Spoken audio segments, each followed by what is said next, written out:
The evening sun hung low, casting long shadows across the cracked walls of Fidelis's compound. The sound of distant laughter from neighborhood children floated through the air, mingling with the faint hum of generators kicking to life as darkness approached. But inside the small, aging bungalow, silence sat like a heavy weight. The television in the corner flickered weakly, showing an old Nollywood movie. Ngozi, a woman in her late 40s with tired eyes but a gentle face, sat on the edge of the sofa, her fingers absent-mindedly folding and refolding the edge of her wrapper. Her husband, Fidelis, sat across from her, bent over an old wooden table that was littered with papers, receipts, bank slips, and an envelope with bold red letters that read, "Final Notice." The air smelled faintly of kerosene and frustration. Ngozi spoke softly, her voice carrying a weary kindness. "Fidelis, you've been staring at that letter for hours. Eat something. You haven't touched your food." Fidelis didn't look up. His once broad shoulders sagged under invisible weight. "Ngozi," he said, his voice dry and low, "do you know what it feels like for a man to watch everything he built crumble? To see his name dragged in the mud?" Ngozi sighed, standing slowly. She walked toward him, placing a careful hand on his shoulder. "Debt doesn't last forever," she said. "You've been through worse. God will open a way." Fidelis gave a bitter chuckle. "God? If he wanted to help me, he would have sent the money before Chief Obinna came knocking." He looked up, his eyes bloodshot. "You don't understand, Ngozi. I owe that man 2 million naira. 2 million. The man is not patient. He doesn't forgive. You know his kind." Ngozi felt her stomach tighten. Everyone knew Chief Obinna, the rich businessman with power that stretched across town, the man whose word could ruin another's life overnight. "Have you spoken to him again?" she asked quietly. "Yes," Fidelis said, his voice trembling with fatigue. "Yesterday. He said if I can't pay before the month ends, he'll take something I value most." He paused, eyes distant. I asked him what that means. He only smiled. Ngozi's heart skipped. "Something you value most? Fidelis, what does he mean by that?" But Fidelis didn't answer. He simply pushed the envelope aside and rubbed his temples. The shadows deepened as the night grew, and somewhere in the back room, their daughter Amara hummed softly, a melody that floated through the tension like a fragile prayer. The next morning, the crowing of roosters mingled with the chatter of market women outside. Amara stepped out of her room, her face radiant with youth and hope. She was 22, graceful, with skin like warm bronze and eyes that carried both innocence and determination. She tied her scarf and greeted her parents with a bright smile. "Good morning, Mama." "Good morning, Papa," she said cheerfully. Ngozi managed a small smile. "Good morning, my daughter. How was your night?" "Fine, Mama. I dreamt that we won a big contract," she teased lightly, trying to lift the mood. Fidelis didn't respond. His mind was elsewhere. He reached for the radio and turned it on, but even the high-life song that played couldn't drown out the pounding in his chest. The debt letter sat on the table like a ghost refusing to be ignored. Amara, sensing the heaviness, asked, "Papa, are you okay?" Fidelis forced a smile. "I'm fine, my dear. Don't worry about old men's problems." But Amara wasn't fooled. She'd grown up watching her father carry burdens quietly. She reached for his hand. "You've always told me a problem shared is half solved," she said softly. "What's going on?" He looked at her face. His only daughter, the light of his home, the child who had made him proud when he had nothing else. Her sincerity stung him. "Nothing, Amara. Just work issues," he lied. Before she could ask further, the sound of a car horn outside shattered the quiet. A sleek black SUV rolled to a stop at their gate. The driver, in a starched white kaftan, stepped out and knocked firmly. Ngozi frowned. Who could that be? Fidelis stiffened. He already knew. He stood up slowly, straightening his faded shirt. "It's Chief Obinna," he said under his breath. The living room seemed smaller when Chief Obinna entered. He was a man in his late 60s, tall, with a round stomach that announced his wealth and a confidence that filled the space. His agbada shimmered in the light, and the gold chain on his wrist caught every flicker of movement. "Ah, Fidelis," he said in a booming voice. "You didn't tell me your house is this peaceful." "Good morning, Madam Ngozi." Ngozi forced a polite smile and offered him a seat. "Good morning, Chief. You're welcome." As she left to bring refreshments, Chief's gaze wandered. His eyes stopped on Amara, who had just entered from the kitchen carrying a tray of fruit. For a brief second, the room seemed to still. Obina's expression softened, then darkened, as though desire and calculation danced behind his eyes. "Ah, Fidelis," he said slowly. "Is this your daughter?" "Yes," Fidelis replied nervously. "My only child, Amara." Chief Obina smiled, revealing teeth stained slightly yellow from tobacco. "Beautiful, very beautiful. You've raised her well." Amara greeted respectfully. "Good afternoon, sir." He nodded but didn't take his eyes off her. "You remind me of my late wife when she was your age. So graceful." Amara smiled politely, unaware of the storm brewing in her father's mind. After she left the room, Chief leaned back in his chair, his tone turning serious. "Fidelis, I came because I've been patient enough. You've had over 6 months to settle your debt, and I've received nothing. I don't run charity, my friend." "I know, Chief," Fidelis said, his voice trembling slightly. "Business has been bad. I just need a little more time." "Time," Chief interrupted, raising a hand. "My patience has limits." "But," he paused, glancing toward the door where Amara had exited. "I believe we can find another arrangement." Fidelis froze. Chief continued, his voice smooth and deliberate. "Your daughter, she's a fine young woman. I'm a widower, and I could use companionship in my old age. I can clear your debt in full if you give her to me as wife." The words hit Fidelis like thunder. "Chief, please." "She's just a child," he began. Chief chuckled. "She's a woman, and she'll live a life of luxury. No struggle, no hunger. Isn't that what every father wants?" Fidelis swallowed hard. His chest tightened with shame and fear. I can't decide that now." "Then decide fast," Chief said, standing up, "because by next week, I'll be expecting an answer. If not, I'll take everything you own, and that includes your peace." He adjusted his cap, smiled faintly, and walked out. The rumble of his SUV faded down the road, but the echo of his words stayed behind, burning like acid in the air. That night, the air was thick with tension. Ngozi's face was pale with disbelief as she paced the small living room. "What kind of evil suggestion is that, Fidelis?" she demanded. "Our daughter is not a commodity." Fidelis sat in silence, staring at the floor. "Answer me." Ngozi's voice rose. "You're not actually considering this, are you?" He finally looked up, his eyes glassy. "Ngozi, what choice do I have? That man will destroy us. He'll take everything. You know how powerful he is." Ngozi shook her head violently.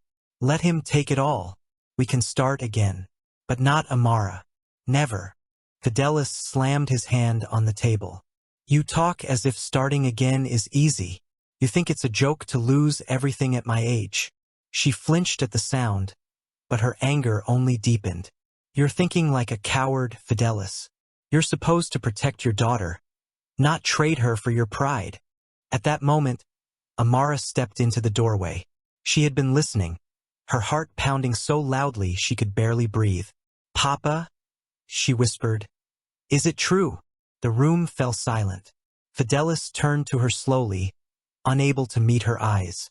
"Amara, go back to your room." "No," she said firmly. "I want to know if it's true." Ngozi looked at her husband, pleading silently for him to deny it. But he didn't. He couldn't. "Yes," he said at last, voice breaking. "Chief Obina has offered to clear my debt if you marry him." Amara's face crumpled in disbelief. "You're joking, right?" He shook his head. "I wish I were." Amara stepped back, tears filling her eyes. "So that's what I am to you? A solution to your mistakes?" "Amara, don't touch me," she cried, backing away. "I'm not your sacrifice." Ngozi rushed to her, holding her close as she sobbed uncontrollably. Fidelis stood frozen, his guilt suffocating him. Outside, thunder rolled across the dark sky, as though the heavens themselves were bearing witness to the breaking of a family. Hours passed. Rain began to fall, soft at first, then heavy, pounding on the rusted zinc roof like an angry drum. The electricity went out, leaving the house in flickering candlelight. Amara lay on her bed, eyes wide open, listening to the rain. Her mother sat beside her, stroking her hair gently. "Mama," Amara whispered, "why is Papa doing this? Doesn't he love me?" Ngozi's eyes filled with tears. "He does, my child. But sometimes, fear makes people lose their way. Your father is not himself." Amara turned toward her, her face streaked with tears. "I'll never marry that man. Never. I don't care what happens." Ngozi smiled sadly. "I know, my daughter, and I will stand with you. Always." Across the hallway, Fidelis sat in darkness, staring at his reflection in a cracked mirror. He looked like a stranger, a man torn between love and ruin. He whispered to himself, "What kind of father sells his daughter's future?" But then Chief Obina's words echoed in his head. "Decide fast, or lose everything." He buried his face in his hands and wept quietly. Outside, the rain continued to fall, washing the dust from the earth, but not the guilt from a father's soul. And in that long, restless night, one truth became clear. The price of a father's debt would soon demand payment. Not in money, but in love, trust, and the breaking of hearts. The morning after that stormy night, the house was quiet. Too quiet. The only sound came from the clattering of Ngozi's pots in the kitchen and the distant bleating of goats outside. The heavy tension that had settled over the family the previous night still hung in the air like thick smoke. Fidelis had barely slept.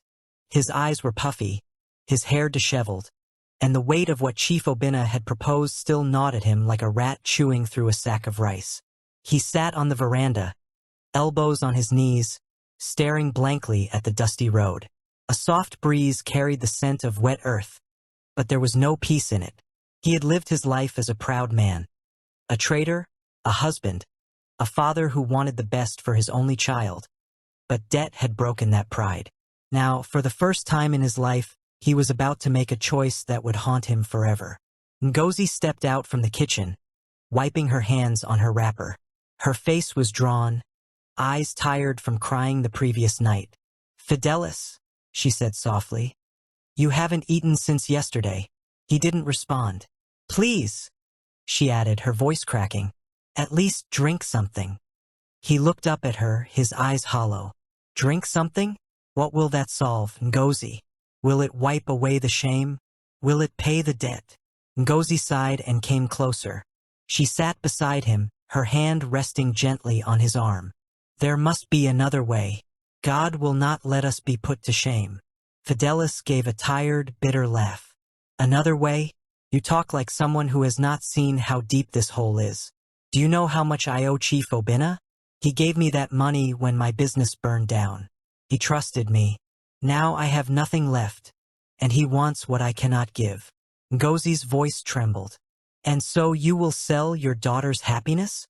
"Don't say it like that," he snapped. "It's not selling. Chief Obina wants to take care of her. She'll live in comfort. She'll never lack anything." Ngozi turned to him sharply, tears welling in her eyes. "Comfort? From an old man who could be her grandfather? That is not comfort, Fidelis. That is a prison." Her words pierced through him, but pride refused to let him bend. He rose to his feet and walked to the edge of the veranda, staring out at the road again. "You think I want this?" he muttered. "You think it doesn't hurt me too? But what do I have left? If I refuse him, he'll take everything. He'll take the house, the land, and we'll have nothing. Is that what you want?" Ngozi's voice softened. "I just want our daughter to have a choice. Let us face the shame together, but not at her expense." It was around noon when the black SUV returned, its tires crushing the gravel in front of the compound. The noise drew curious glances from neighbors peeking through their curtains. Chief Obina stepped out, dressed in a crisp white agbada, gold wristwatch flashing in the sun. Two of his aides followed behind, one carrying a small box, the other holding a bouquet of flowers wrapped in shiny plastic. Fidelis's stomach turned. Ngozi froze when she saw him approach. The chief smiled politely, pretending not to notice the tension. "Ah, my friend Fidelis," he boomed, spreading his arms. "I hope the night treated you well." Fidelis forced a smile. "You are welcome, Chief."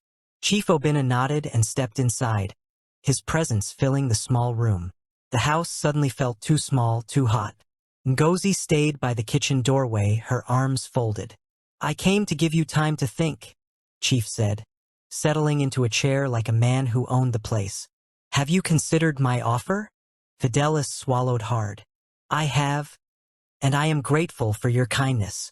Chief Obinna smiled, waiting for the words he wanted to hear. "So you agree, then?" Before Fidelis could answer, Ngozi stepped forward. "Chief," she began, her voice steady but firm. "With due respect, our daughter is not ready for marriage." The chief's smile faltered slightly, but he kept his composure. "Ah, Madam Ngozi, I understand your concern, but she is a grown woman, and I assure you, I will treat her like a queen. Everything she desires, she shall have." "What she desires," Ngozi shot back, "is her freedom." The chief chuckled lightly, turning to Fidelis. "You see, women always let emotion cloud judgment. But you, Fidelis, you are a man of reason. You understand what this means for your family." The air in the room grew heavy. Fidelis wiped his sweaty palms against his trousers. He could feel Ngozi's eyes burning into him, pleading silently. But he couldn't look at her. "Chief," he began, his voice barely above a whisper.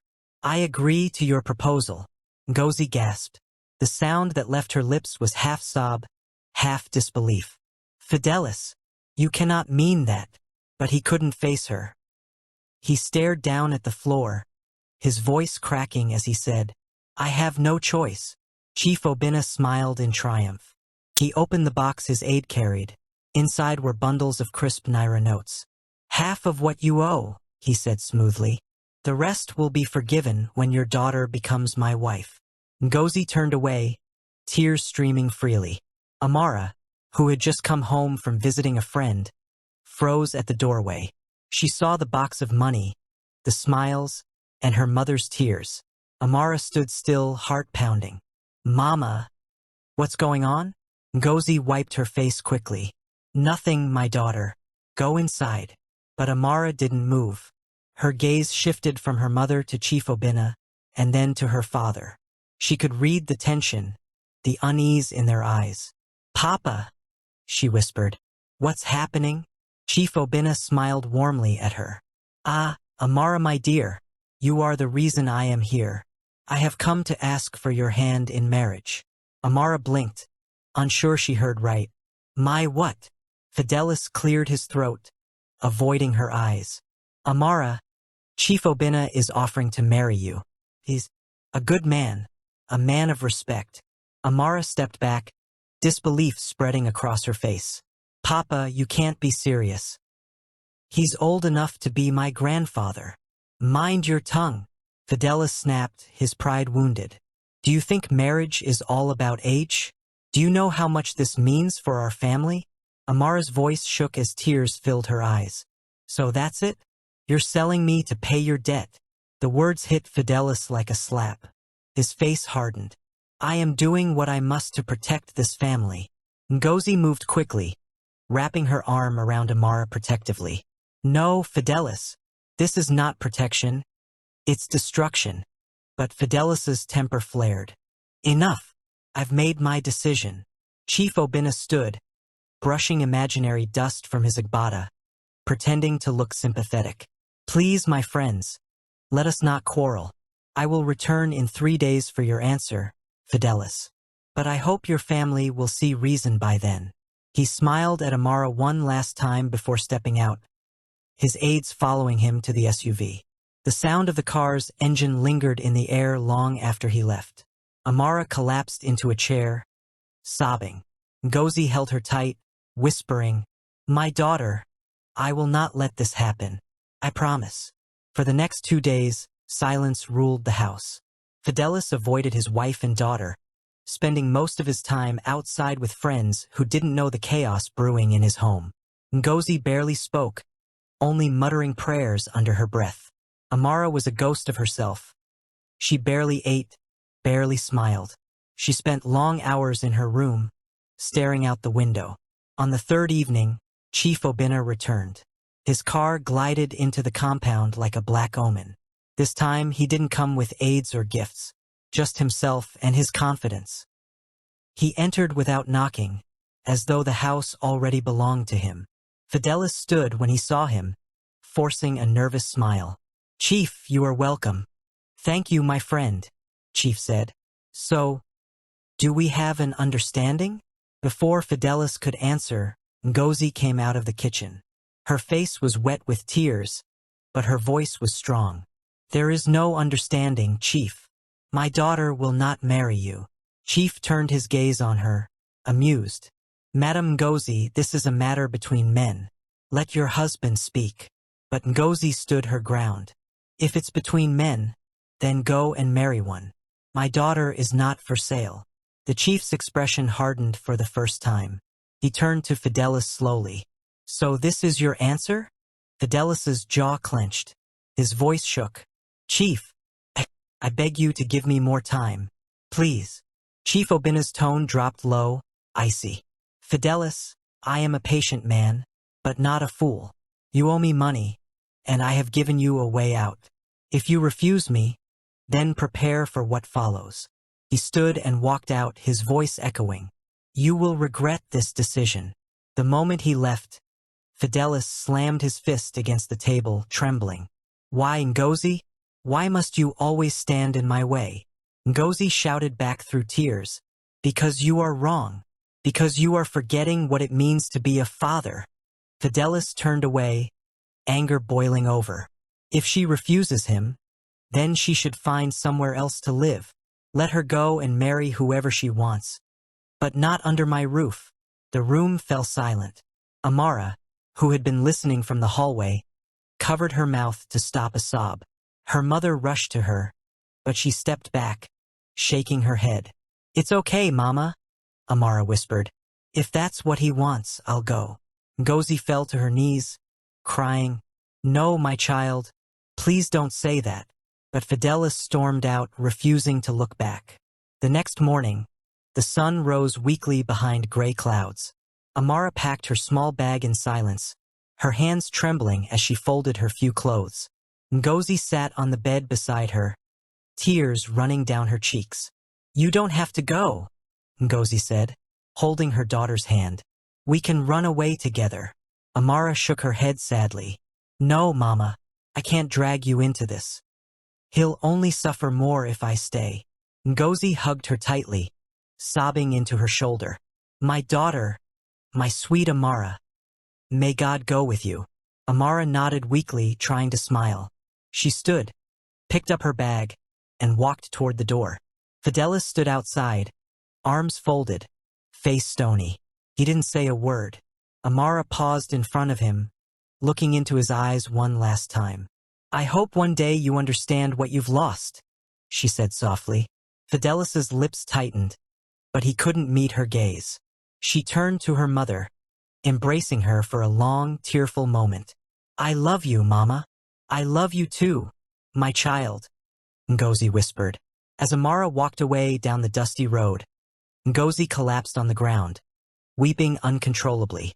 Fidelis stood frozen, watching his daughter disappear, guilt washing over him like rain.